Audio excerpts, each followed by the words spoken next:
Hare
रूप पाहता लोचनी सुख झाले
गोविंद गोविंद मनाला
आ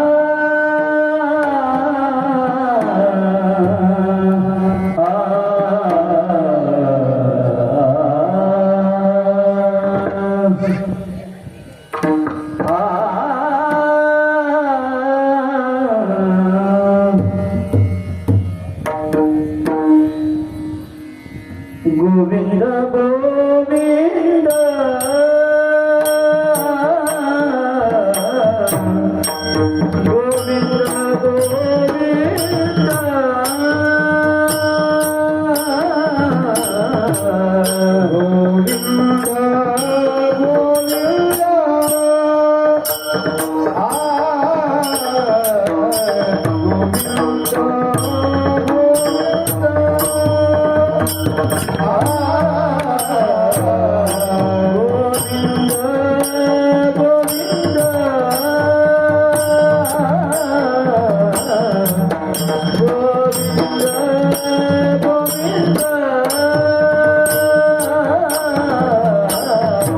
गोविंद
गोविंद गोविंद मना लागलिया छंद मग गोविंद ते काया भेद नाही देवतया आनंदले मना प्रेमे पाझरते लोचन मग गोविंद ते काया भेद नाही देवतया तुका म्हणे आळी तुका म्हणे आळी जीवे नुरेची वेगळी मग गोविंद ते काया भेद नाही देवा तया विठ्ठल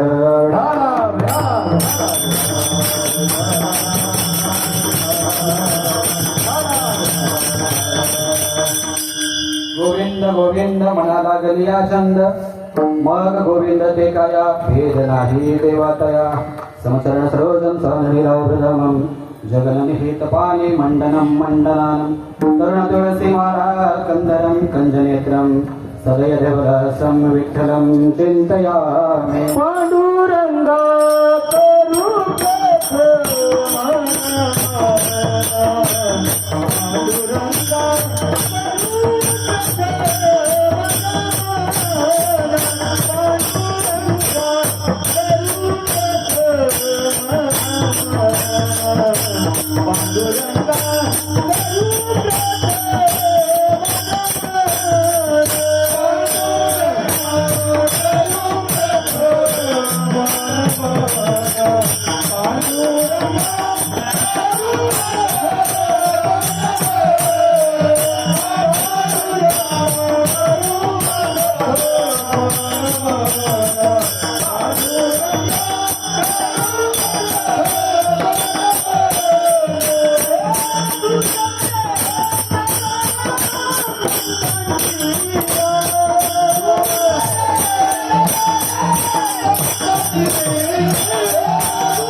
पांडुरंगा करू कथा हनुमान दुसरे चरण संतांची त्यांच्या कृपादाने कधीचा विस्तार बाबा जे सद्गुरु दास तुका आत्मरूप गणेशु केले स्मरण होय सकल विद्येचे अधिकरण ते जीवन चरण श्री गुरूंचे पाय हृदयी गुरुचो निठाय एवढे भाग्य होय उन्मेषाशी हे नमस्कारो न्याता दयांचे न्यागवे सप्तसृष्टी आठवे सारस्वत अगवे जीवेसी अलंकापुरी रम्य सिंहासनस्थं परम भोजतेजं सुहृदिक प्रदेशं विरेन्द्रादिदेवं सदा श्रीयमानं समाधिस्थमूर्तिं भजे ज्ञान ओम नमो ज्ञानेश्वर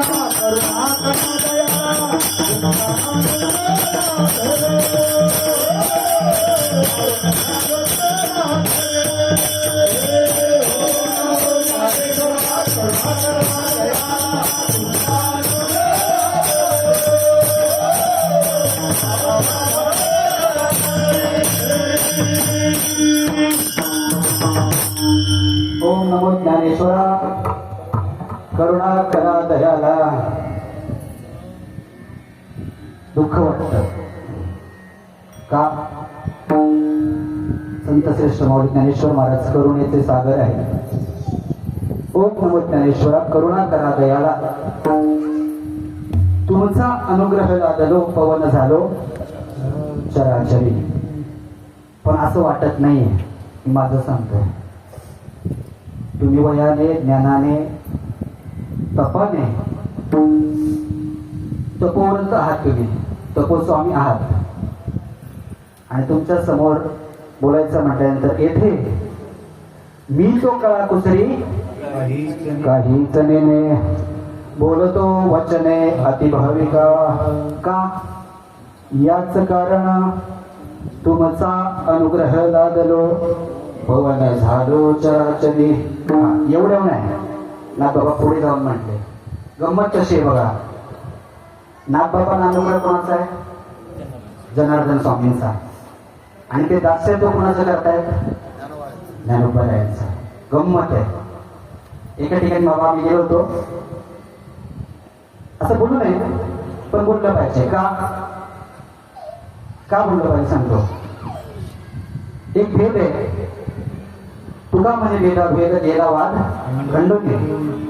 आणि एक भेद आहे आपल्या अभंगाच्या दुसऱ्या चरणात सांगितलंय, मग गोविंद ते काया भेद नाही देवा तया.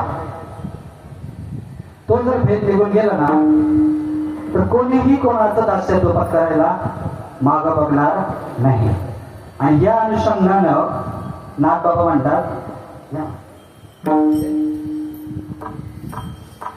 म्हणतात तुमचा अनुग्रह लादलो पवन झालो चराचरी. एवढंच नाही तर एका जनार्दनी तुमचा लाज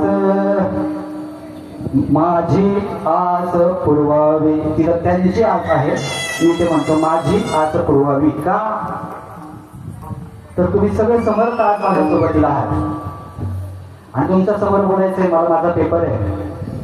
परंतु माऊली नरोबा म्हणतात समर्थ जे जे करी ते न होय चराचरी तैसे तुम्ही संत परी बोलवा माते.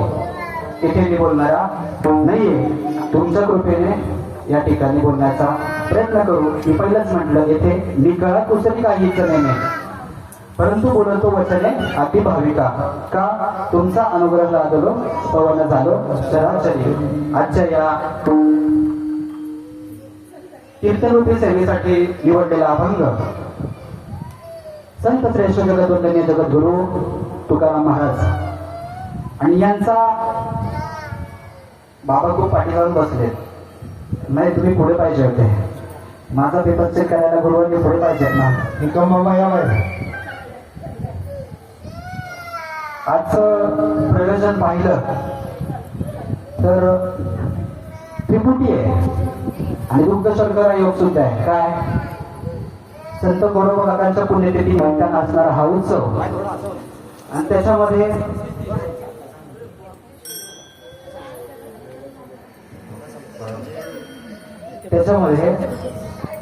आज एकादशी आहे. दुसरी गोष्ट ज्या माऊली नरोबा यांनी वेदाचे उच्चार ज्याच्या मुखातून वजवले असे रेडेश्वर महाराज त्यांची आज काळाला समाधी आहे आणि तोही दिवस पर्व काळ आज आहे. आणि त्या पर्व काळानिमित्तानं किंबहुना या संत गोरोबा काकांच्या पुण्यतिथी उत्सवानिमित्तानं चालत असलेला हा अखंड हरिनाम सप्ताह 42 वर्ष 36 म्हणजे 3 तप पूर्ण झालेली आहेत आणि 5व्या तपाकडे म्हणजे पंचम तपपूर्ती सोहळ्याकडे वाटचाल आहे. आणि त्याच्यामधली आजची 5वा दिवस 5व्या दिवसाची सेवा मदपामराकडे आलेली आहे. सेवेसाठी निवडलेला अभंग जगद्वंदनीय जगद्गुरु तुकोबराय यांचा आहे. तुकोबराय या अभंगातून जो भाव आपल्या समोर ठेवतात तो भाव मांडण्याच्या अगोदर तत्पूर्वी एक आपण ज्यांच्या मार्गदर्शनाखाली हा सप्ताह चालू झाला किंवा इवलेचे रोप लावले द्वारे त्याचा वेलू केला गगनावरी. इथं वडील जे जे करती तयाराम धर्म ठेवती ये रगे अनुचिती सामान्य सकळ. जे त्यांनी केलं तेच मधल्या पिढीने केलं आणि आता तेच येणारी जी पिढी आहे ते सुद्धा तेच करत आहेत. त्याच्यामधले गुरुवर्य काशीनाथ बाबा साळवे, त्याचप्रमाणे साधक हृदय हरिभक्त पारायण रघुनाथ बाबा निकम, खूप मोठा तत्वज्ञानी ठेवा हा त्यांच्याकडे होता रघुनाथ बाबांकडे. मी त्यांना पाहिलं नाहीये परंतु त्यांच्या कार्यावरून म्हणजे बघा संतांच्या कार्यावरून संतांचं काय म्हणू त्याला आपण जीवनचरित्र त्यांचं आत्मचरित्र हे त्यांच्या कार्यावरून दिसत असतं. आज ही जी नवीन पिढी घडते हे त्या पूर्वजांनी जे केलेलं पुण्य आहे किंवा त्यांनी जे रोपटं लावलेलं आहे त्यांनी जी साधना केली त्यांनी जी तपश्चर्या केली त्या तपाचं हे फळ आहे.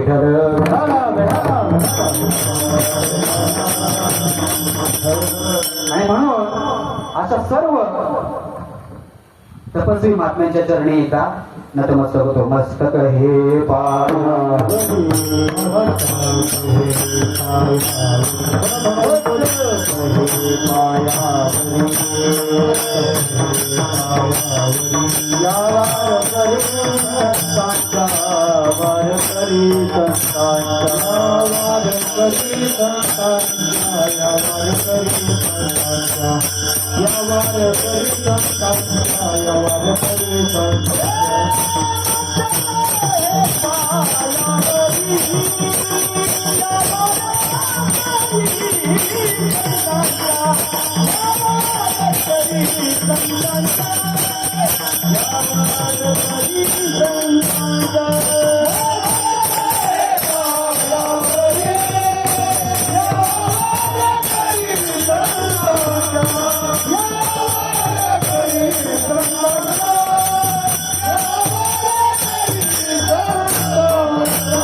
मस्तक हे पायावरी या वारकरी संतांच्या माझे वने तुझे वने गुणाम कैसे देही प्रेम काही कळा वचन एका कमलापती माझे अंकाचे नंती कर जोडितो कथे काली आपण असावे सेवे लागी सेवक जातो लागलो निज चरणा अहो स्वामी तुकया देवा यावरी न करावा वेदू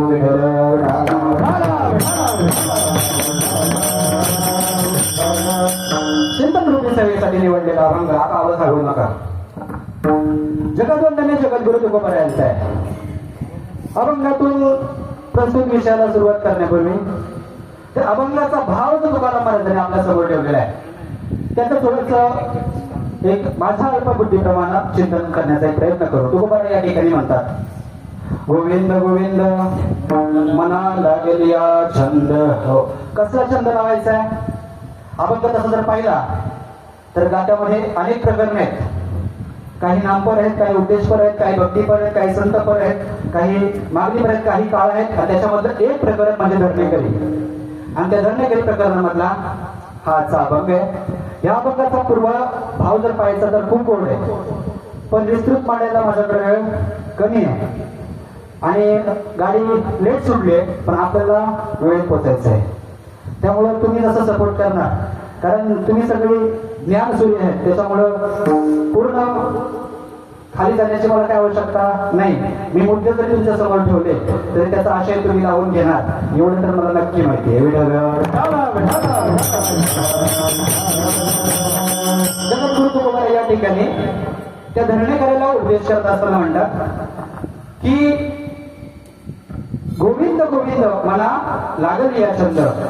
तू काय कर तर त्या गोविंदाचं ध्यान कर. म्हणजे काय कर, तुझ्या मनाला त्या गोविंदाचा छंद लावून घे. गोविंदाचा छंद लावून घेतल्याच्या परिणाम स्वरूपी काय होतंय तर मग गोविंद ते काया म्हणजे आपलं शरीर. गोविंदाचा एकदा छंद लावून घेतला तर आपलं शरीर काय होतं, गोविंद स्वरूप होतं. परिणामता काय होतं, गोविंद स्वरूप होतं. एवढंच नाही तर ते म्हणतात तिथं भेद राहत नाही. आता भेद कोणाचा नाही राहत आहे या अभंगाच्या पार्श्वभूमीच्या अनुषंगानं भेद कोणाचा राहत नाही. आता भेदाचे बरेच प्रकार विचारसागरमध्ये सांगितलेले आहेत, पण याच्या अनुषंगानं देव आणि भक्ताचा जो भेद सांगितलाय तो भेद इथे राहत नाहीये. देव आणि भक्त एकरूप जातो आणि हा एकरूप झाल्याच्या नंतर काय होतं तर वास्तविक जीवाची जी आनंद स्वरूपाची स्थिती आहे ती जीवाला आनंद स्वरूप स्थिती प्राप्त होते. आनंद स्वरूप प्राप्त झाल्याच्या नंतर काय होतं तर अभंगाच्या तिसऱ्या चरणात तुकोबाराय म्हणतात, आनंदले मन प्रेमे पाजरती लोचन. त्याच्या अंतकरणामध्ये प्रेम निर्माण होतं आणि अंतकरणामध्ये भगवंताविषयी प्रेम निर्माण झाल्याच्या नंतर त्याच्या नयनामध्ये अश्रूचा पात होतो. आणि अश्रूचा पात झाल्याच्या नंतर हे भक्तीचं सगळ्यात उच्चतम टोक आहे. आणि याला शास्त्रामध्ये अष्टसात्विक भाव म्हणतात. आपण आपला प्रभाव चाललाय सगळ्यांचा तो एक भावाने चाललाय, पण शास्त्र म्हणतं, संत म्हणतात की हा परमार्थ अष्टसात्विक भावानं झाला पाहिजे. अष्टसात्विक भावाने झाल्याच्या नंतर काय होतं, दृष्टांत देऊन तुकोबारायचं म्हणतात की आली आपल्याकडं, तिला कुंभारीण माशी म्हणतात बाबा, बरोबर ना. ती कुंभारीण माशी एका कीटकाला स्वतःचं घर बनवते आणि त्या कीटकाला त्या घरामध्ये नेऊन ठेवते आणि ती राऊंड मारून येते आणि त्या कीटकाला चावते. कीटकाला सारखी येऊन दंश करते आणि दंश केल्याच्या नंतर काय होतं, त्या कीटकाला त्याच्याबद्दल भीती निर्माण होते. बघा, भगवंताची भक्ती करत असताना भीतीने जरी केलं ना तरी सुद्धा त्याला मोक्ष प्राप्ती होते. कंस घाबरून होता की नव्हता? कंस घाबरून होता, पण शेवट त्याला भगवंताच्या हातून मरण आलं. तसं त्या कीटकाचं त्या कुंभारी माशीबद्दल, भिंगुरडीबद्दल जे भीती निर्माण झाली, त्या भीतीच्या ध्यासाने त्या आळीने त्या भिंगुरडीचं चिंतन केलं आणि चिंतन केल्याच्या नंतर परिणाम स्वरूप काय प्राप्त झालं, तर ती भिंगुरडी सुरू झाली. हा अभंगाचा माझ्या अल्पबुद्धीप्रमाणे सरळ सरळ भावार्थ तुमच्या समोर ठेवण्याचा प्रयत्न केला. विठ्ठल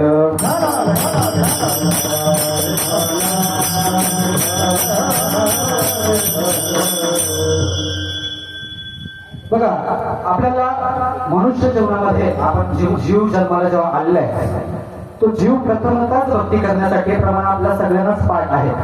पण जीव भक्ती करायला तयार सुद्धा आहे, परंतु भक्ती करत असताना त्या भक्तीमधलं वरम ते वरम जर त्या साधकाकडे किंवा त्या भक्ताकडे जर मिळालं तर तो योग्य दिशेला पार होऊ शकतो. म्हणजे त्याची नाव या तीराला आहे, ती त्या तीराला जाऊ शकते. आता हा तीर आणि तो तीर म्हणजे कोणता, तर हा एक प्रपंचाचा तीर आहे आणि तो परमार्थाचा तीर आहे. प्रपंच आणि परमार्थ या दोघांमधला जो दुवा आहे ते संत आहे, ते वरम आपल्याला संत देतात आणि त्या वरमाने आपण तिथपर्यंत जातो. आता मला सांगा, महाराज आपल्याकडे ओळखीच्याला जय हरी का न ओळखीच्याला जय हरी? कोणाला? बघा, तुमच्याकडे कोणाला? ओळखीच्या माणसाला जय हरी का न ओळखीच्या माणसाला जय हरी? मौली आपल्याकडे कोणाला? ओळखीला जय हरी का न ओळखीला? पटापट बोला, माझ्याकडे वेळ कमी, आपण धावते जायचंय. तुम्ही पटापट बोलले तर मी पटापट पुढे झाला. आपल्याला न ओळखीला जय हरी, न ओळखीला बरोबर. विष्णुमय जग, वैष्णवांचा धर्म का भेदाभेद त्यांच्या दृष्टीने आणि आपल्या दृष्टीने, माझ्या दृष्टीने नाही. आता मला निकमबाबांना मी ओळखतो म्हणून माझ्या दृष्टीने त्यांना जय हरी, आणि पडवळ काकांना माझ्या मी ओळखत नाही मग त्यांना जय हरी नाही. तसं मला सांगायचं तात्पर्य काय, हा झाला दृष्टांत, पण मला सांगायचं तात्पर्य काय, भगवंताचं म्हणजेच त्या गोविंदाचं जर ध्यान आपल्याला लावून घ्यायचंय तर भगवंताला आपण पहिलं ओळखलं पाहिजे की न ओळखताच आपण त्याची भक्ती केली पाहिजे? ओळखता तुकोबरायांचा एक अभंग आहे, ओळखारे वस्तू सांडारे कल्पना. आता याच्यातली वस्तू म्हणजे परमात्मा आहे आणि सांडारे कल्पना म्हणजे काय? आता कल्पनेमध्ये आपण जेवढा पण विचार करतोय ना तो सगळा कल्पनेमध्ये जातोय. जेवढा पण म्हणजे देव सोडून जेवढा विषय आपण करतोय ना तो सगळ्या कल्पनेमध्ये जातोय. का जातो देव सोडून तो कल्पनेमध्ये? तर देवाला आपण ओळखलेलं नाहीये. त्या गोविंदाला जर आपण ओळखलं तर त्याचा छंद लागायला वेळ लागणार नाहीये. गोविंद तुकोबा एका ठिकाणी म्हणतात, लागू आईचा छंद मना गोविंद गोविंद. हा मनाला जर छंद लावायचा आहे तर त्या गोविंदाची पहिले आपल्याला ओळख करून घ्यायची. आता छंद मनाला लावायला सांगितलंय, गोविंदाची ओळख करायची. आता गोविंदाची ओळख कोण करून देणार? तर गोविंदाची ओळख फक्त संत करून देणार, त्याच्याशिवाय दुसरं कोणी आपल्याला करू शकत नाही. आणि संत ते कसे करून देतात? आता बघा, तुम्ही सगळे ज्ञानी मंडळी आहे, जर गोविंद आपल्याला छंद लावून देतोय, गोविंदाचा छंद आपल्याला संत लावून देत आहे, तर तुम्ही गोविंद स्वरूप नाही आहेत का? मौली ज्ञानोबा 9व्या अध्यायामध्ये म्हणतात, मोठे गुरु मोठे उदयाचे हृदय स्वयंभूचे असे आणि प्रत्यक्ष पाहावं लागे हा पैसे. तुम्ही पहिलेच ते आहात, पण पहिलेच तुम्ही ते असताना फरक कुठं पडला? तर तो जीव ज्यावेळेस जन्माला येत होता, ज्ञानोपर्यंतचं वर्णन छान केले. धरणी वायू लागता स्मरणे विषय तत्वता ओळखू लागे माता पिता कोहम कोहम रडू लागे. परिणाम पुढे झाला तर तो जीव मूळचाच भगवत स्वरूप होता, गोविंद स्वरूप होता. तो जीव जन्माला आला आणि मायेचा त्याला स्पर्श झाला आणि मायेचा स्पर्श झाल्याच्या नंतर तो स्वतःला विदेह समजायला लागला. आता मी देह समजायला लागला म्हणून काय झालं तर गोविंदाची म्हणजे देवाची आणि त्याची ताटातूट झाली. देवाची त्याची ताटातूट झाल्याच्या नंतर त्याच्या मनाने संसाराचा छंद घेतला. कोणता छंद घेतला? विधेय आहे हा छंद घेतला. वास्तविक त्याला काय छंद घ्यायचा होता तर तो भगवत स्वरूप आहे, तो गोविंद आहे, त्याचा छंद घ्यायचा होता. तर त्याने मायेचा अंगीकार केला. मायेचा अंगीकार केल्याच्या नंतर त्याने जीवाचा म्हणजे देहाचा छंद घेतला आणि परिणाम स्वरूपात काय झालं तर जीवाच्या स्वरूपामुळे त्याला भगवत स्वरूपापासून अलिप्त राहावं लागलं.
मुक्त होता परी बळे झाला पत्र घेऊन या छंद माझे माझे. त्यांनी काय केलं सगळं माझं म्हणत राहिला. मौली ज्ञानोबा यांना भेटत खूप गोड वर्णन केले. ते श्री हनुमतेचे वडे सवडी माते नपावतेचे बाबा पुढे म्हणून जन्म मरणा चेडू कडे ढवळी तडेला. काय केलं त्यांनी फक्त माझं म्हटलं म्हणून जन्म मृत्यूला तो. कारण त्यांना दोन प्रकारचे छंद आहे. दोन प्रकारचे कोणतं एक छंद आपल्याला भगवत प्राप्तीकडे घेऊन जातो आणि एक छंद आपल्याला एक प्रवृत्ती आहे आणि एक निवृत्ती आहे. एक प्रवृत्तीकडे घेऊन जातो आणि एक निवृत्तीकडे घेऊन जातो म्हणजेच भगवत प्राप्तीकडे घेऊन जातो आणि संसाराकडे घेऊन जातो. आता निवृत्तीमध्ये कसं आहे बघा. निवृत्तीमध्ये जर बघायचं तर पहिलं प्रवृत्ती समजली पाहिजे आपल्याला. प्रवृत्तीमध्ये कसं प्रवृत्तीमध्ये आपण स्वतःला जे समजतोय हे प्रवृत्तीचा छंद घेतोय. प्रमाण घ्यायचं म्हणतात कौणू एक भ्रमणापणे मी तो का म्हणे चोरूला म्हणे आईचा नातीला छंद अंत करणे घेऊन टाके. काय छंद घेतला तर तो म्हणला की मी चोरलो. एक दृष्टांत सांगायचं बाबा. एक व्यक्ती आहे आणि तो घाटकोपरच्या डोंगरात असा वरती गेलेला आहे आणि अरण्यामध्ये वरती गेल्याच्या नंतर त्याला एक काठेरी वनस्पती सापडली आणि काठेरी वनस्पती सापडल्याच्या नंतर त्याने त्या काठेरी वनस्पतीला अशी घट्ट मिठी मारली आणि घट्ट मिठी मारल्याच्या नंतर तो पूर्ण रक्तबंबल झाला. छंद सांगतात तो पूर्ण रक्तबंबल झाला आणि मोठमोठ्याने ओरडू लागला की वाचवा वाचवा वाचवा मला यातून वाचवा. माऊलींसारखे संत महात्मे त्या ठिकाणी गेले आणि त्यांनी काय केलं त्याला सांगितलं तू ज्याला धरलंयस ना त्याला फक्त सोड. त्याला काय सांगितलं तू ज्याला पकडलेलं आहेस तू त्याला फक्त सोड तू त्याच्यापासून मुक्त होते. त्यांनी काय केलं त्याला धरलं होतं ते सोडलं आणि तो काय झाला मुक्त झाला. कशाला सोडलं त्यांनी त्या वृक्षाला सोडलं. आता हा दृष्टांत त्या वृक्षासाठी आहे का नाही या वृक्षासाठी आहे. आपण याला पकडलेलं आहे आणि याला जर आपण सोडलं तर संपलं म्हणतात आणि ठोवा झाला पाहिजे आपला परमार्थात. गॅसची जशी सिटी वाजते ना तशी आपली सिटी वाजली पाहिजे. मी सांगत होतो एक प्रवृत्तीतला छंद आणि एक निवृत्तीतला छंद. त्याने देह समजला म्हणून तो प्रवृत्तीला गेला आणि निवृत्तीमधला तुकोबारायांचा एक आणलाय सहज मी आणला का त्याच्यामधलं दुसरं का तिसरं चरण नाही बघा. बरोबर तुम्ही समजा ऊर्ध्वमुखी आळवीला ऊर्ध्वमुखी आळवीला सोहम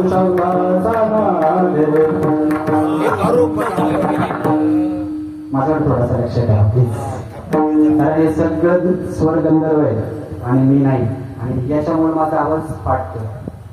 असू द्या तरी सुद्धा ऊर्ध्वमुखी आळवीला सोहम शब्दानाद अरूप कविले लाता घेऊन छंद.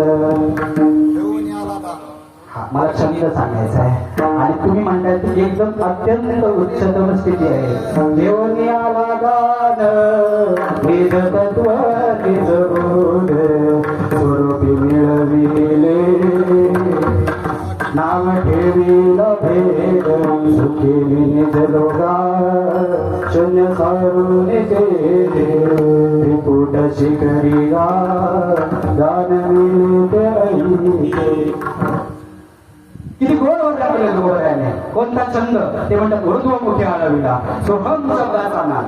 हा एक छंद जर आपण घेतला तर हा छंद त्याचप्रमाणे सांगतं अरूप दाखवले ज्याला रूप नाहीये ते अरूप असणारं स्वरूप आपला त्या छंदात प्राप्त होतंय. आणि त्या छंदाचं जर स्वरूप प्राप्त करून घ्यायचंय तर त्याच अभंगाच्या शेवटच्या चंद्रामध्ये सांगितलंय वर्मते एक आहे दृढ धरावा भाव जाणीव लागलेली लागून मनोनी संगतागी सेवी अद्वैत भाव दुकाने मागे संती हाची केला उपाय. मागे केला हाची उपाव जे संत पहिल्याच मार्गाने जे गेलेले त्या मार्गाने आपल्याला जायचंय. आंधळे खूप गोड आहे बाबा, खूप गोड. आणि आंधळ्याचं जर चिंतन आपल्याला कळत ना महाराज आपला परमार्थ सफळ झाला. खूप मी तुम्हाला सांगतो नीज तत्व नीज बोध कशाला म्हटलं नीज तत्व आणि नीज बोध ते फक्त संतांकडे बस बाकी कोणाकडे नाहीये. फक्त संतांकडे नीज तत्व आणि नीज बोध.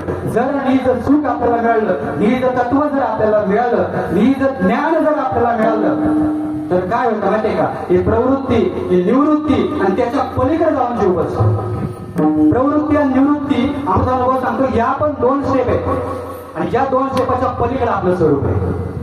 या 2 स्वरूपाच्या पलीकडे आपलं स्वरूप आहे आणि ते स्वरूप प्राप्त करून घेण्यासाठी फक्त संतांची भेट घ्यावी लागेल. संतांच्या पायाजवळ आपल्याला बसावं लागेल आणि संतांच्या पायाजवळ बसल्याच्या नंतर आपल्याला संत ते वर्म दाखवतात. वर्म दाखवल्याच्या नंतर आपण त्या दिशेने जर वाटचाल केली तर आपल्या मनाला आनंद प्राप्त झाल्याशिवाय राहणार नाही. अभंगाचं पहिलं चरण गोविंद गोविंद गोविंद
गोविंद गोविंद मनाला लागलेला छंद. वास्तविक तसं जर पाहायचं गेलं महाराज हा अभंग उपदेशपर पण आहे आणि स्थितीपर पण मोडला जातो आहे का ना.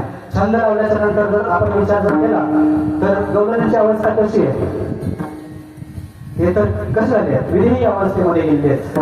जर त्या गोविंदाचं भगवान श्रीकृष्णाचं त्यांना ध्यान लागलं म्हणून अवस्थेचं प्रकरणामध्ये तुम्हाला एक प्रमाण टाकलंय बघा. जणू आता संसार काही शेवट ओरे तुकयाचा स्वामी गोपाला लागे आता काय करू सांगा ओ माझ भेटेसा आता काय करू सांगा ओ माझ भेटेसा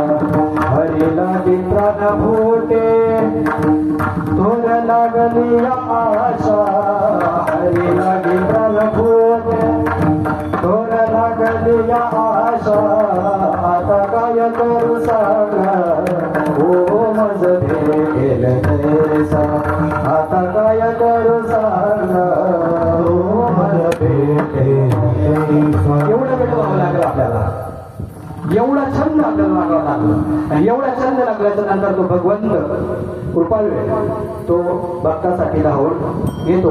पण एवढा छंद लागण्यासाठी आहे ना त्या वर्माच्या रीतीने आपल्याला जावं लागेल. कारण वर्माची रीत संत सांगतात, वर्माची रीत संत सांगत असताना संत काय करतात तर आपलं अज्ञान घालवतात, आपला जीवपणा बाद करून आपला ईश्वर भाव जागृत करतात. नवे नवे ज्ञानोबांचं वर्णन केलंय की संतांच्या दृष्टिक्षेपात जरी आपण आलो तरी त्या जीवाचा जीवत्व बाद होऊन तो ब्रह्मस्वरूपाला प्राप्त होतो. ज्ञानोबाने म्हणतात असो लिखीवरी जळते की माथा पद्मा पारुके तो जीवची नाही परी तुके भेशेशे.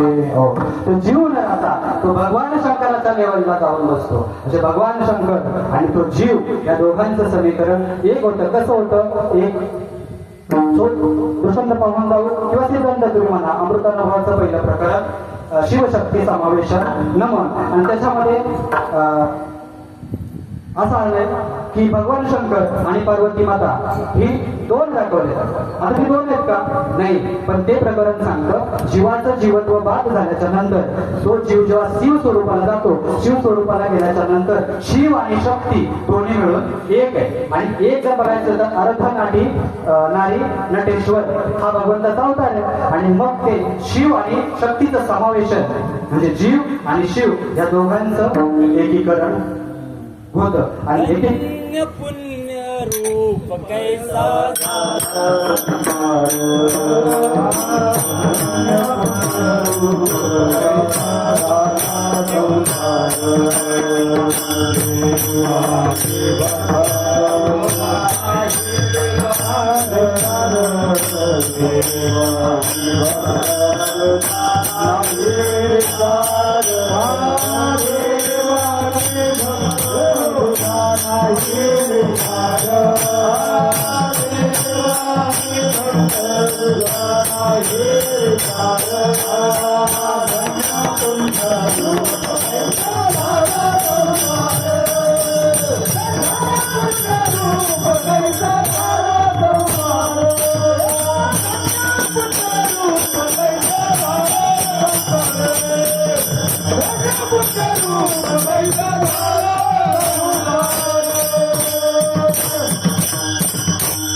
ते का मी सांगतो जीवाची आणि शिवाची समस्थिती. आणि त्यांनी उत्तर दिलं ते करणं धन्य पुण्य रूप कैसा झाला संसार. कधी होईल धन्याने पुण्य रूप असं वाटलं पाहिजे आपल्याला. जाऊ द्या माझा चालूच नाही झाला अजून तर मी काय म्हणा माझा संसार धन्य पुण्य रूप झाला. हो माझा व्यवहारिक प्रपंच रूप जरी नसलं झाला तरी मी सांगू शकतो आता जे तरी मी सांगू शकतो माझ्या सद्गुरु कृपेने माझा परमार्थातला संसार धन्य पुण्य रूप झाला आहे. का झाला? मला वेदाचं निवारण करायला जायचंय. कसं होतं धन्य पुण्य रूप संसार? धन्य पुण्य रूप होण्यासाठी किंवा गोविंद गोविंद म्हणा लागल या चंद्र मग गोविंद ते काय भेद नाही तेव्हा तया. धन्य पुण्य रूप ही पूर्ण शेवटची सेवा आहे. आणि त्याच्यामधलं पहिली काया. काया म्हणजे आपलं शरीर. शरीर ब्रह्मरूप व्हावं लागत, शरीर धन्य व्हावं लागत. आणि शरीर तर तुकोबारा म्हणतात कसं आहे? नाशिवंत आहे. बरोबर आहे? नाशिवंत देह जाणार सकळ. आता मी तुम्हाला विचारतो सगळ्यांना आपलं शरीर नाशिवंत आहे ना? कसं आहे? नाही म्हणताय तो काय करावं? आता तुमच्या दोघांच्या मेळ्यामध्ये माझा मेळ लागेल ना? बस एवढा माझा मेळ लागला बसा. देह निदान लागले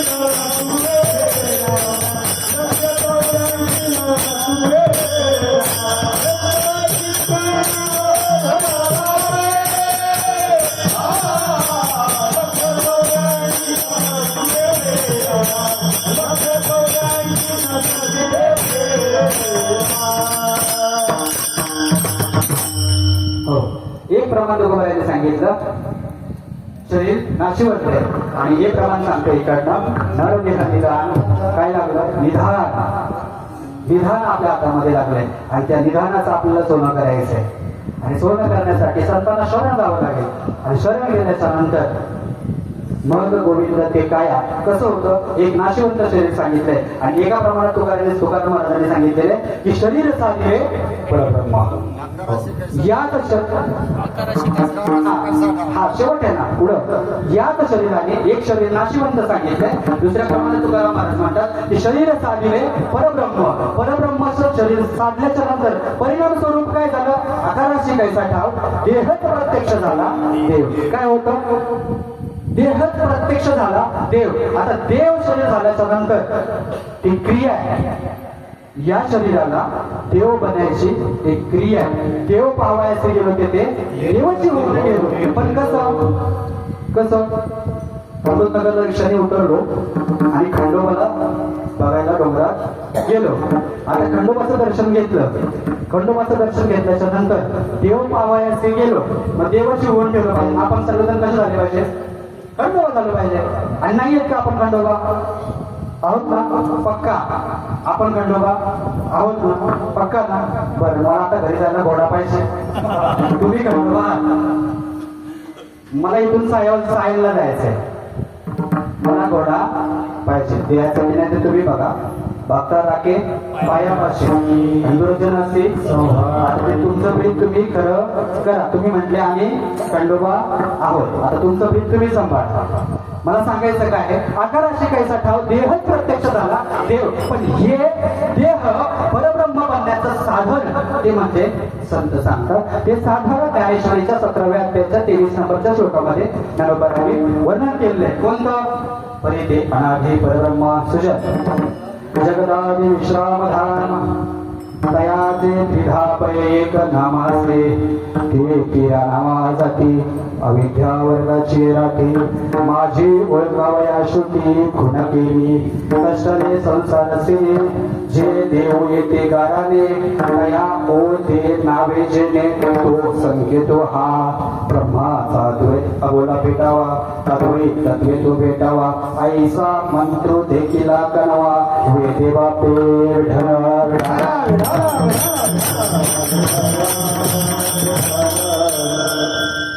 ही जी रीत आहे 23 नंबरचा श्लोक बारकाईने घरी जाऊन वाचायचा. असा मी तुम्हाला उपदेश नाही करत, पण माझ्या श्री गुरूंचं आम्हाला सगळ्यांना सांगणं असतं की तो श्लोक जाऊन घरी पाहायचा. त्याच्यामध्ये शरीराला ब्रह्मस्वरूप करण्याची जी रीत आहे, जे नाम आहे ते नाम सांगितलेलं आहे.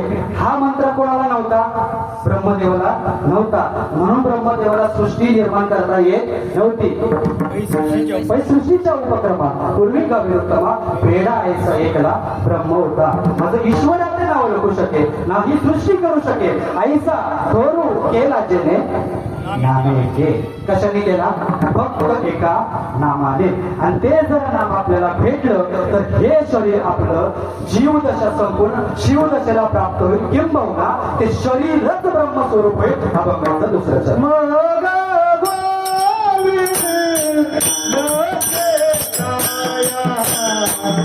Oh,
मग गोविंद ते काया भेद नाही देवतया.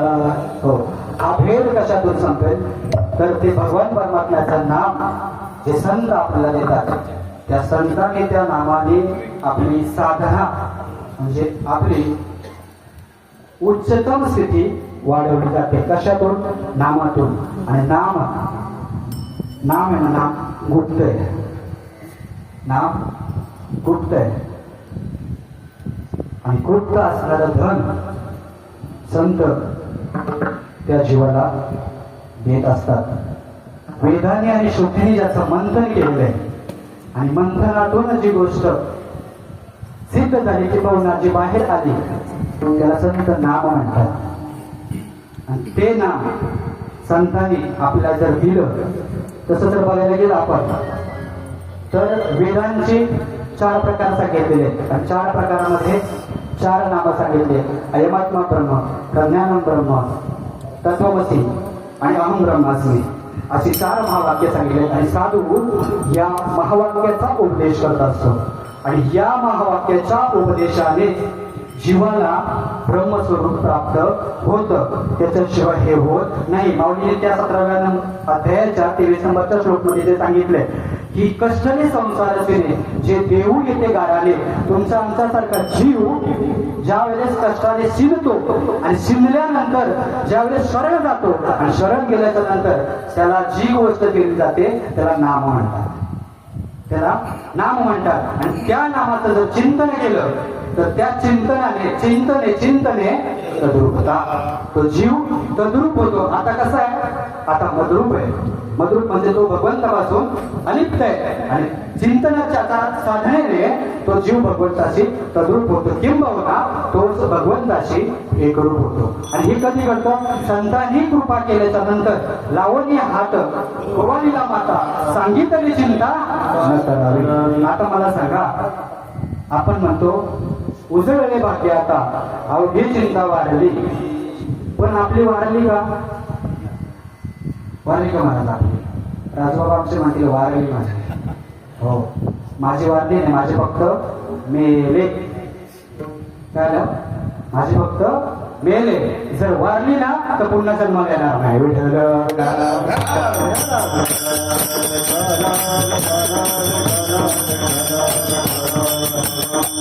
वाढली पाहिजे, मेली नाही.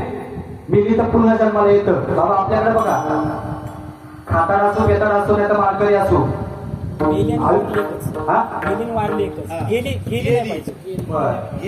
आहे. चला तुमचं मी ग्राह्य करतो. बरोबर, मेली आणि वारली एकच. पण मेली तर जन्माला येते का नाही? मेली तर जन्माला येते की नाही? आणि वारली तर? बरोबर आहे. प्रश्न आहे. मेली, हा मी तुम्हाला फसवतोय, तुमचं लक्षात येते ना? मी तुम्हाला फसवतोय. मेली आणि वारली एक. आता त्यांचं लक्ष होतं म्हणून ते सांगतात मेली आणि वारली एकच. आणि बाकीचे आपण काय म्हटलं? मी स्वतः म्हटलं माझी मेली म्हणून, आणि तुम्ही काय म्हटले? वारली. वारली का? मरतही नाही आणि वाढतही नाही, कारण ती मरणाच्या आणि जन्माच्या या दोन्ही गोष्टींच्या पलीकडे आणि तिथे आपल्याला जायचंय. मरण आणि जन्माला येणं याच्यात आपण अडकलोय आणि म्हणून तिथं आपण पोचत नाही. आपण नको त्याचं लक्षण घेतोय आणि लक्षण घेतो आणि म्हणून आपल्या स्वरूपापर्यंत आपण पोचत नाही. आणि तिथं पोचण्यासाठी साधू संत त्या भगवंताचं नाम देतात. भगवंताचं नाम दिल्याच्या नंतर आपल्या अंतःकरणामध्ये म्हणजे जसं तुम्ही म्हटले की ती वारली किंवा मेली, ती वारली आणि मेली तरी सुद्धा त्याच्यातून जे स्थिती उत्पन्न होते त्याचं नाव आनंद आहे. ती वारल्यानंतर आणि मेल्यानंतर जे उरतं त्याचं नाव आनंद आहे. मरण माझे मरून गेले, मरण माझे मरुनी गेले,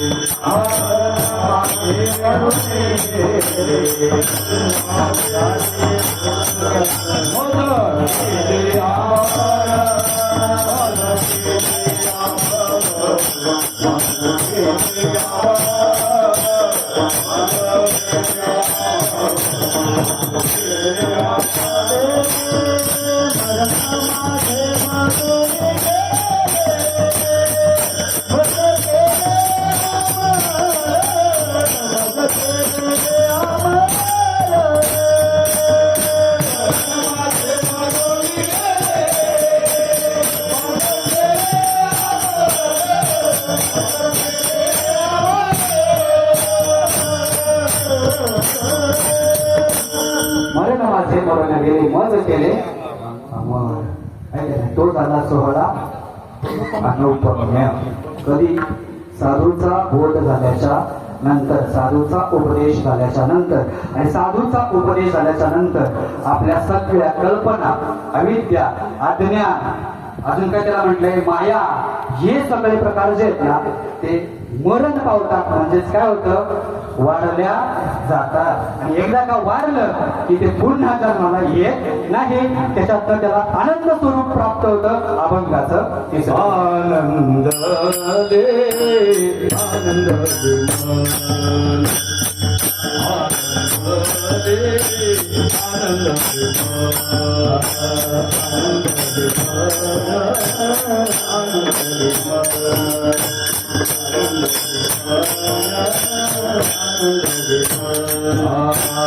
आनंद दे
आनंदने मना देवे पाझरते लोचना.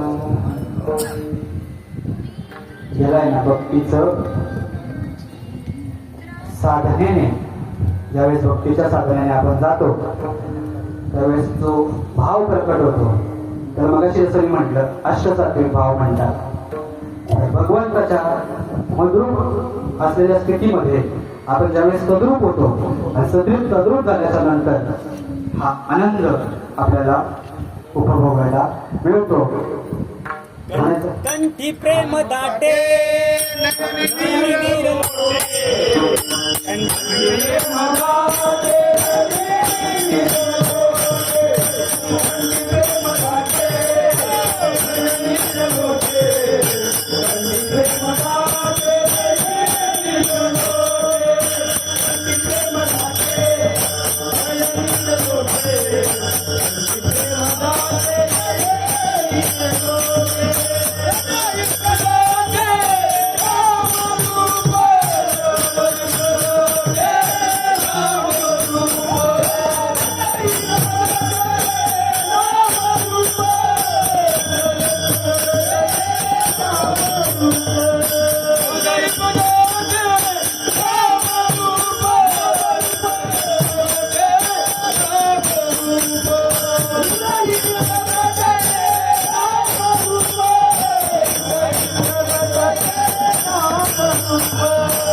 भगवंताचं नाम त्या साधकाच्या हृदयामध्ये प्रगट झाल्याच्या नंतर त्या नामाच्या साधनाने भगवंत हृदयामध्ये प्रगट होतो आणि भगवंत हृदयामध्ये प्रगट झाल्याच्या नंतर मग रामनामे उपजे आवडी आणि नंतर काय होतं आपलं कसं माहितीये का आपलं घडोघडी नाही वाढत काय होतं आपण पहिल्या पायरीवर डायरेक्ट शेवटच्या पायरीवर उडी मारतो आणि मग काय होतं वरती पाय घसरतो आणि घसरला की पसरतो आणि पसरला की विसरतो कोणाला विसरतो तो स्वतःलाच विसरतो दुसरं नाही कोणाला विसरत आणि इथं फक्त स्वतःलाच जागा करायचंय दुसऱ्याला नाही हे जगत आहे ना पूर्ण ओतप्रोत ब्रह्म भरलेले फक्त आपला त्याची ओळख नाही आपण फक्त स्वतः विसरलेलो आहोत स्वतःला आणि ती आठवण फक्त त्या भगवंताच्या नामस्मरणातूनच होते कसं होतं नामस्मरण साधना केल्याच्या नंतर तो जीव त्या भगवंताच्या लेवलला एकरूप होतो आणि एकरूप झाल्याच्या नंतर त्याला अष्टसात्विक भाव तयार होतात अष्टसात्विक भावाचं वर्णन ज्ञानेश्वरी अध्याय क्रमांक 9 शेवटचा श्लोक ज्ञानेश्वरी अध्याय क्रमांक 11 आणि ज्ञानेश्वरी अध्याय क्रमांक 18 एकनाथी भागवतामध्ये नागबाबाने वर्णन केलं एक दृष्टांत सांगतो एक ओवी घेऊन नागबाबा म्हणतात जसा एक दारुड आहे तो तसा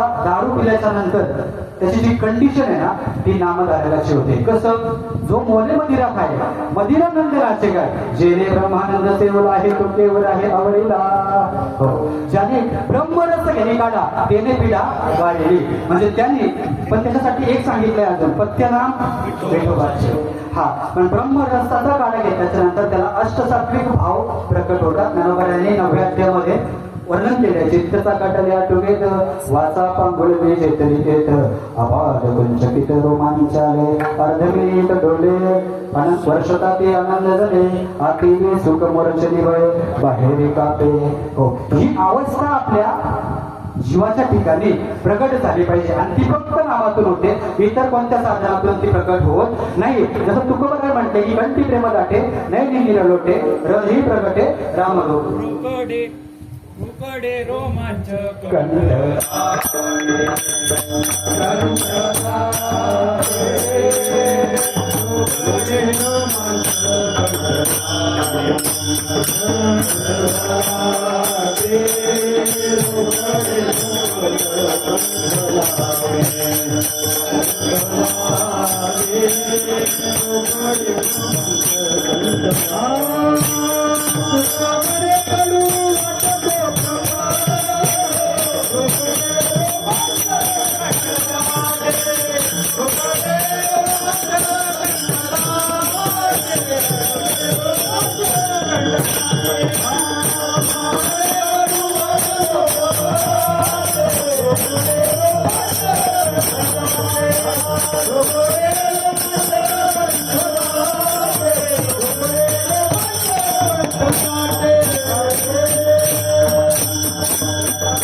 तुका माय कडू वाटतो प्रपंच रोकडे रोमांच कंटनाटे पण याच्यासाठी त्याच अभंगातच ध्रुवपद सांगितलंय सोडविना माझा स्वामी निश्चयशी प्रतिज्ञा हेराची केली आम्ही कशाची रचना करायची तर ते भगवंताचं नाम सद्गुरूने दिलेल्या नामाचं बोधाचं त्या तत्वाचं ज्यावेळेस चिंतन करतो आणि त्या चिंतनाशी ज्यावेळेस आपण एकरूप होतो एकरूप झाल्याच्या नंतर पुन्हा एकनिष्ठ होतो एकरूप होणं आणि एकनिष्ठ होणं फरक आहे खूप फरक आहे कसा फरक आहे एकरूप होईल कशाने होईल साधण्याने होईल पण एकनिष्ठ नाही राहिला तर ते एकरूपता पुन्हा भंग पावत म्हणून एकनिष्ठ राहण्यासाठी तिथे तुकोबाराय म्हणतात सोडविना माझा स्वामी निश्चयशी माझ्या स्वामीवर माझा पूर्ण विश्वास असला पाहिजे आणि विश्वास जर असेल तर तेच म्हणतात विश्वास तो करी स्वामीवारी सत्ता हो त्या भगवंताची सत्ता आहे ना ते संतांच्या हातामध्ये संतांच्या हातामध्ये आणि संत त्या भगवंताला नाचवू शकतात संत त्या भगवंताला नाचू शकतात एवढं मोठं गूढ तत्वज्ञान आहे शास्त्राचं आणि ते तत्वज्ञान फक्त एका भगवंताच्या नामामध्ये आणलंय मग जर एवढं मोठं तत्वज्ञान जर त्या भगवंताच्या नामामध्ये आलं असेल तर त्या नामामध्ये किती मोठी ताकद असेल किती मोठे आपण दृष्टांत सगळे पाहतो अजामल तरले बाकी असे कितीतरी दृष्टांत तो अभंग पूर्ण जर पाहिला तर सगळे तरलेल्यांचीच नाव आहेत त्याच्यामध्ये बरोबर की नाही महाराज मग जर ते करतात त्या नावाने तर तुम्हा आपल्याला जर ते नाम मिळालं तर आपण केवढे हो. ज्ञानोबाराय म्हणतात की गगना होणे वाढ केवढे आकाश. गगन म्हणजे आकाश आणि गगन आकाशापेक्षा सुद्धा मोठं नाम आहे. आणि मग ते नाम जर तुम्हाला आपल्याला मिळालं तर आपण केवढे हो. आपण केवढे हो. आणि ही अनुभूती आपल्याला आली पाहिजे आपल्या स्वरूपाची. आपण सुद्धा तेवढेच आहोत. कारण नाम देव भक्त ही त्रिपुटी नाही. तत्वरूपाने जर पाहिलं तर ही त्रिपुटी नाही. तुका म्हणे गंगा सागर संगमे आणि अवघ्या उर्मी झाल्या एकमय. याच्यामध्ये बघा उर्मी आणि सागर म्हणजे पावसाचं थेंब आणि तो सागर म्हणजे समुद्र. या दोघांमधलं पाणी वेगळं आहे का. नाही. ही अद्वैत भक्ती नो हे बोलायचे कशाने फक्त अनुभवाने. त्याची क्रिया किरस आहे माऊली म्हणतात. ही अद्वैत भक्ती आहे नव्हे बोलायचे म्हणजे फक्त अनुभवानेच सिद्ध होऊ शकते. दुसऱ्या कोणत्या साधनाने होऊ शकत नाही. त्याच्यासाठी नाम पाहिजे आपल्या हातामध्ये. आणि नाम पाहिजे त्याच्यासाठी आपल्याकडे काय पाहिजे तर पहिले संत पाहिजे. संत मिळाल्याच्या नंतर काय होतं. संत आपल्याला नाम देतात. त्या नामाने आपल्याला काय होतं खालूवरतीचा वाटा. नामाने आपल्याला काय होतं तर अष्टसात्विक भाव तयार होतात. अष्टसात्विक भाव तयार झाल्याच्या नंतर काय होतं आपल्यामध्ये आनंद तयार होतो. अष्टसात्विक भावाने आपल्यामधले षडविकार जे ते षडविकार निरसले जातात. आणि षडविकार निरसल्याच्या नंतर या शरीराला म्हणजेच या कायेला जो भेद आहे तो भेद नाहीसा होतो. आणि भेद नाहीसा झाल्याच्या नंतर जे मन उडतं 13व्या अध्यायात पुन्हा माऊलींनी सांगितलं वाया मन हे नाव एरवी कल्पनाची सावे आणि जयाचे निसर्गे जीवदच जीव असतो. बरोबर. त्या मनाच्या संघाने या देहामध्ये असणाऱ्या किंवा या देहाला जन्म मरणाच्या राहत्यामध्ये अडकावं लागतंय. आणि एकदा का ते मनाचे मनपणे गेले ते ज्ञान काय करतं सांगतं बघा. पुन्हा पाठी येऊ 4थ्या अध्यायामध्ये माऊली म्हणतात त्या मनाचे मनपणे गेले बोलाचे बोलपणे केले आणि जया माझी सापडले नेय दिसे म्हणजे परमात्मा दिसे.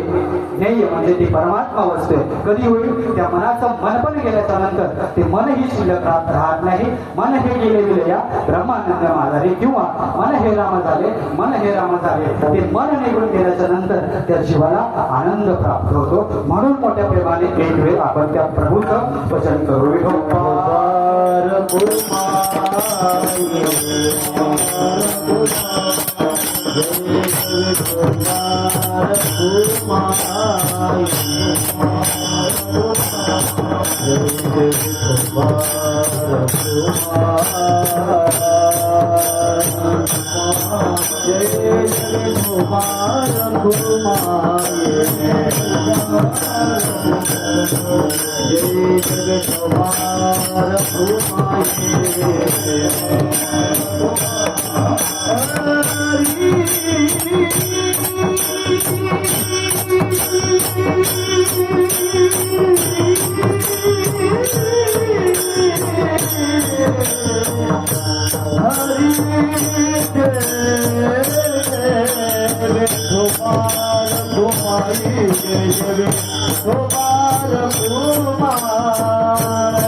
शेवटच्या चरणामध्ये तुकोबर आहे एका दृष्टांतानं ती भूमिका आपल्याला पटवून देतात. शेवटच्या चरण तुकोबारे म्हणतात, तुका म्हणे आळी जीवे ढोलेची वेगळी. हो, जसा मगाशी भिंगुर्डीचा दृष्टांत सांगितलाय, तर ती भिंगुर्डी काय करते, आपलं घरट तयार करते आणि त्याच्यामध्ये त्या आळीला नेऊन ठेवते आणि पुन्हा बाहेर ते पेटका मारून येते आणि त्या आळीला जाऊन दंश करते. आता त्या भिंगुर्डीच्या ध्यासाने ती आली त्या भीतीला घाबरून घाबरून घाबरून घाबरून त्या भिंगुर्डीचं चिंतन करता करता परिणाम काय पावलं, तर तिला पंख फुटली आणि पंख फुटल्याच्या नंतर ती काय झाली, तर ती आळी न राहता ती स्वतः भिंगुर्डी झाली. आता तुकाराम महाराजांना हे त्या आळीचं आणि त्या भिंगुर्डीचं सांगायचं आहे की नाही. म्हणजे आपण काय करतो महाराज, तुकाराम महाराजांच्या नावावरती तो दृष्टांत नेऊन ठेवतो आणि ह्या भिंगुर्ड्या मग मोकळ्या सुटायला तयार आहे की नाही. तर तसं मोकळा न सुटता तो दृष्टांत आपल्यासाठी आहे. आपल्याला काय करतोय, प्रपंचरूपी जी आळी आहे ना, ती सारखी आपला डोंश मारते आणि डोंश मारल्यानंतर काय करते, तर ती जागा करण्याचा प्रयत्न करते. काय कर, तू जागा हो आणि तुझ्या स्वस्वरूपापर्यंत तू पोहोचण्याचा प्रयत्न कर. प्रयत्नांती परमेश्वर. तू जर त्या मार्गाने गेलास तर तू त्या ठिकाणी पोहोचशील. आता हा दृष्टांत तुकाराम महाराजांनी अभंगाच्या शेवटच्या चरणामध्ये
तुका म्हणे आळी जीवे ढोलेची वेगळी. आता जर ती आळी भगवत स्वरूप झाल्याच्या नंतर काय राहिलं का, नाही, काहीच नाही. परमार्थातलं पूर्णत्व आहे. तुकोबारा पूर्णत्वाच्या अभंगामध्ये एका ठिकाणी म्हणतात, पिकली असेल रूप आठव गेला भाव भाव झाला स्वयंमेव पांडुरंग. आणि ही स्थिती प्राप्त करून घ्यायची आपल्याला. त्याच्यासाठी परमार्थ करायचा आहे, त्याच्यासाठी करायचे. तुम्ही सगळे जाणते आणि मी तुमच्या समोर एक लेकरू आहे.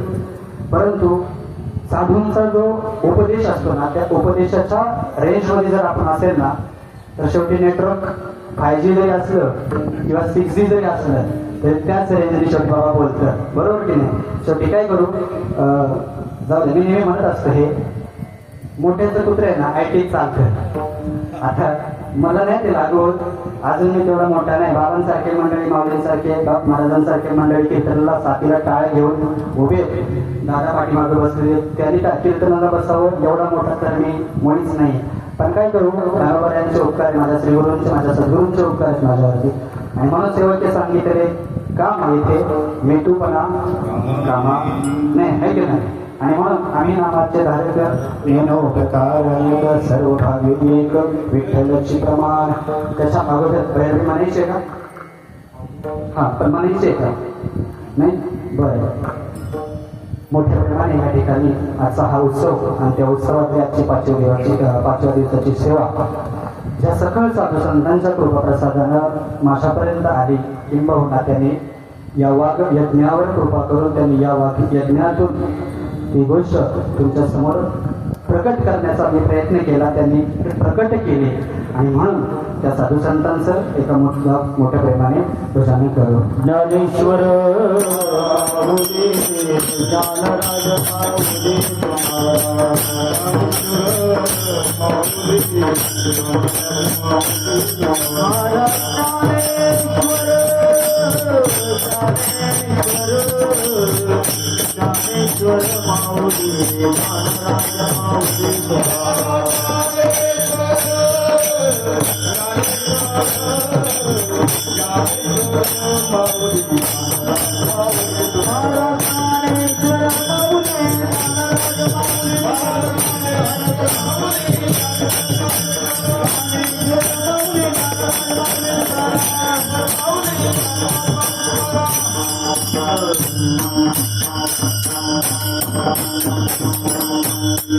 गोविंद गोविंद मना लागल्या छंद, मग गोविंद ते काया भेद नाही देवालया. आनंद रे मन प्रेमे पाजळते लोचन, मग गोविंद ते काया भेद नाही देवातया. तुका म्हणे आई, तुका म्हणे आई जीवे नडीची वेगळी, मग गोविंद ते काया भेद नाही देवातया. त्याचा अवकाश माझ्या अल्पप्रमाणात थोडकं मोठं चिंतन तुमच्या समोर ठेवण्याचा प्रयत्न केला. आजच्या या सेवेसाठी माझ्याबरोबर आलेले, नेहमी माझ्या पाठीमागे एक पितृतुल्य गुरुवारी असणारे आनंदभूषण ज्यांना मी म्हणतो हरिभक्तपारायण ज्ञानोबा महाराज कळबे, आमचा कोकणचा रत्न, श्री गुरु मोरे मौली संप्रदायाचे एक उत्कृष्ट, एक अभ्यासू व्यक्तिमत्व, गायनाचार्य, मृदंगाचार्य, त्याचप्रमाणे प्रवचनकार, कीर्तनकार सुद्धा. आणि त्यातल्या त्यात ईश्वराच्या कृपेने कोकण रत्न हा पुरस्कार सन्मानित असणारे हरिभक्तपारायण अंकुश महाराज कुट्टेकर दादा या ठिकाणी आज माझ्या सेवेसाठी उपलब्ध झाले. पहिलीच आमची भेट, पण उत्तम साथ. तुम्ही आले आणि मी निसंकोच झालो. त्याचप्रमाणे या ठिकाणी आमचे ऐरे महाराज, माझ्यावर पितृवत प्रेम करणारे आमचे विष्णू महाराज बच्चे, त्याचप्रमाणे पवार महाराज, बाबांना त्या मोजविण्याच्या सप्तेमध्ये पाहिले पण नाव माहीत नव्हतं, तरीसुद्धा तुमचे या ठिकाणी आभार. विशेष करून त्यांची उपस्थिती मला 2 वेळा अशी लागली कार्यक्रमाला. हरिभक्तपारायण गुरुवर्य उमेश दादा शेळके, एकदा पिंपलवाडीला पण मला योग आला होता, ते समोर त्यांनी मला चिंतन मांडायचं होतं. आणि आजही या ठिकाणी उपस्थित आहेत. माझ्यासाठी गुरुकिल्ले असणारे, गुरुवर्य सांगे असणारे हरिभक्तपारायण निकम महाराज भागवताचार्य, त्यांच्याही चरणावर या ठिकाणी नतमस्तक होतो, त्यांनाही धन्यवाद देतो. आमच्या ठिकाणी कबीरदास ज्यांना आम्ही म्हणतो, कबीर बाबा ज्यांना म्हणतो, ते गुरुवर्य अरुण बाबा शिंदे या ठिकाणी उपस्थित आहेत. त्याचप्रमाणे या ठिकाणी माझ्यासाठी गुरु केले असणारे हरिभक्तपारायण गणपत महाराज परवळ काका ही या ठिकाणी उपस्थित आहेत. आमचे एलकर बाबा या ठिकाणी आहेत, रसा बाबा आहेत, सर्व आमचे सर्व सहकारी माझे मित्र मंडळी, आमचे प्रसाद महाराज या ठिकाणी आहेत, माझे मोठे बंधू रमेश महाराज या ठिकाणी आहेत, त्यांचे चिरंजीव दोन्ही मगाशी जे वाजवत होते तेही सुजय महाराज, अजून दुसरे होते सुजय, ते पण सुजय, हा ते पण सुजय, अभंग महाराज, चैतन्य महाराज, बघा ना परंपरा कशी आहे. माझं परम भाग्य दादा आज खरंच सगळे असे सवंगडी असल्यावर मी काय नाही बोलणार, मी रात्रभर बोलेल आहे की नाही. तुम्ही जर असे सवंगडी असल्यावर असो करवी त्याची केली कटकट वाकडी कामिट देव जाणे आहे की नाही. किंबहुना तुमचे केले धर्म कीर्तन सिद्ध केले येथे उठून ते माझ्या पाणी कृपानं असाच परमार्थ तुम्ही तुमच्या आशीर्वादरूपी प्रेमरूपी सत्राने माझ्या मस्तकी ठेवून मला परमार्थामध्ये पार करण्याचा आशीर्वाद तुम्ही द्यावा एवढेच मी तुमच्या चरणावरती मागणं करतो आणि या ठिकाणी सेवेला पूर्णविराम.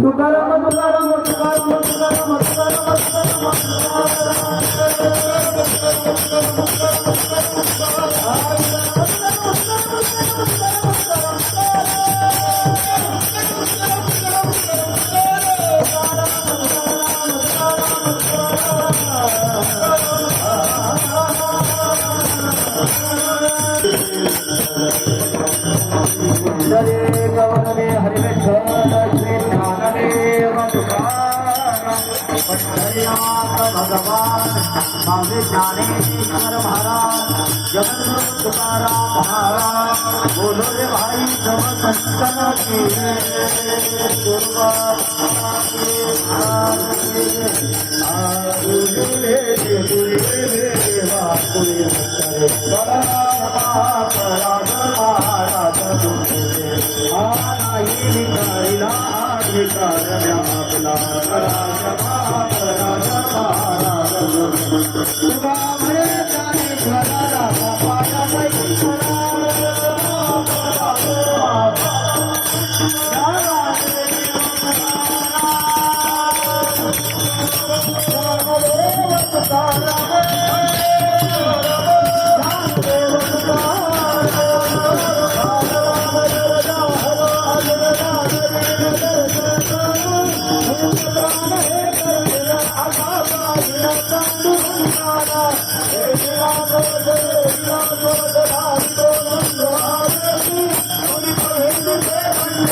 Thank you.